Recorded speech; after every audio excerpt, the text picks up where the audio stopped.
Assalamualaikum warahmatullahi wabarakatuh. Perkenalkan, nama saya Stefan Aditya Pratama dan ini saya Freddy Arianto dari Koi Salatiga. Ya. Ide usaha pertama kali sebelum ikan koi apa, Mas? Sebelum ikan koi saya dulu pernah belajar di lele dan ikan-ikan konsumsi lainnya. Cuma kan kita melihat medan yang sulit dijangkau, akhirnya kita memilih pelihara ikan koi yang peliharanya dengan bulan yang sama tapi dengan harga yang berbeda. Ya. Sejak kapan usaha ikan koi, Mas? Kalau usaha ikan koi itu mulai dari tahun 2014. Kalau dari sebelumnya itu kita belajar pelihara ikan-ikan hias lainnya. Terus kerugian main ikan koi itu berapa, Mas? Kalau kerugian ikan koi dulu itu sekitaran hampir 800-an juta. Kalau untuk di lele itu sekitaran 300 jutaan. Tapi untuk memulihkan kerugian itu kita cepatnya di koi, akhirnya kita pilih pelihara koi. Kalau kira-kira perawatan ikan koi sama airnya gimana, Mas? Kalau perawatan kolam koi itu sama dengan pelihara ikan pada umumnya. Jadi apabila ada yang bilang kalau pelihara ikan koi itu harus bersih, makanan harus higienis dan harus makanan pabrikan, itu bagi saya ya semua orang itu punya caranya masing-masing. Jadi setiap orang itu juga punya komentar yang berbeda tentang pelihara ikan koi. Tapi prinsip saya itu pelihara ikan koi ya sama dengan ikan lainnya. Ya. Kalau pakan itu harus kualitas atau gimana, Mas? Enggak. Kalau pakan itu kita enggak harus yang berkualitas. Karena apa? Ikan koi yang hasilnya bagus itu belum tentu pakannya juga berkualitas. Yang penting induknya itu yang berkualitas. Kita pakainya pakan limbah, Mas.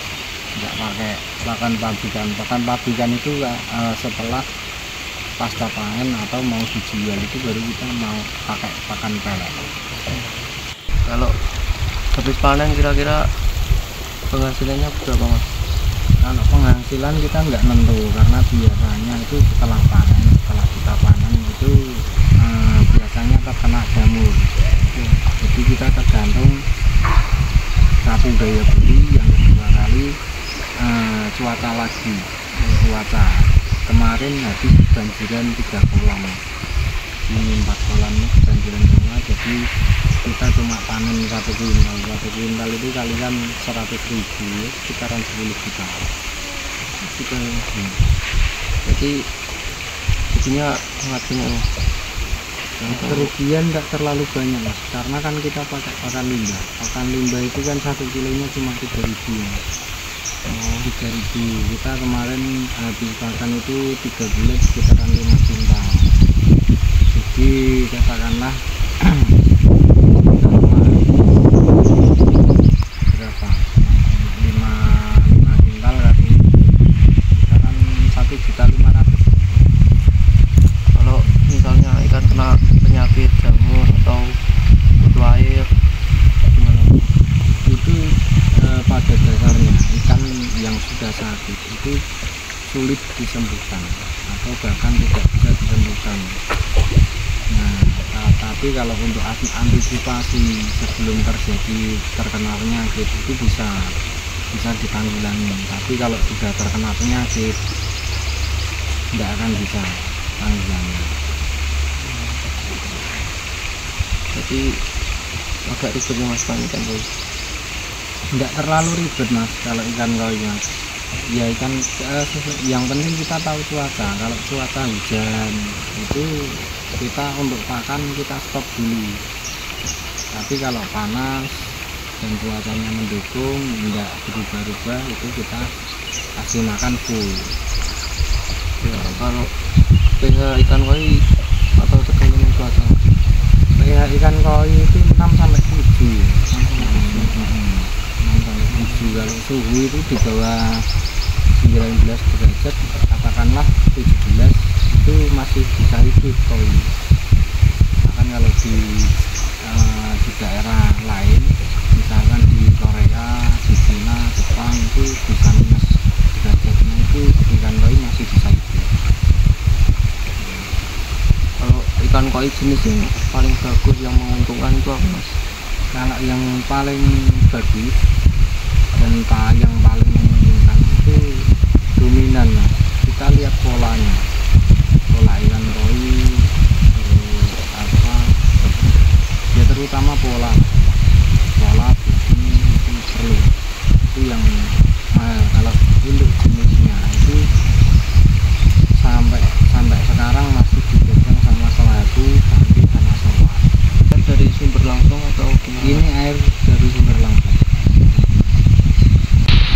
Motivasi dan amanah main ikan koi. Kalau untuk ikan koi itu kita rekomendasikan ya kita punya kolam rumahan dulu. Rencana selanjutnya main apa lagi mas? Atau mau ikan koi aja atau Kalau untuk rencana selanjutnya kita mau pelihara gurame sama ikan lele. Itu pun kalau program kita yang di luar ini jalan.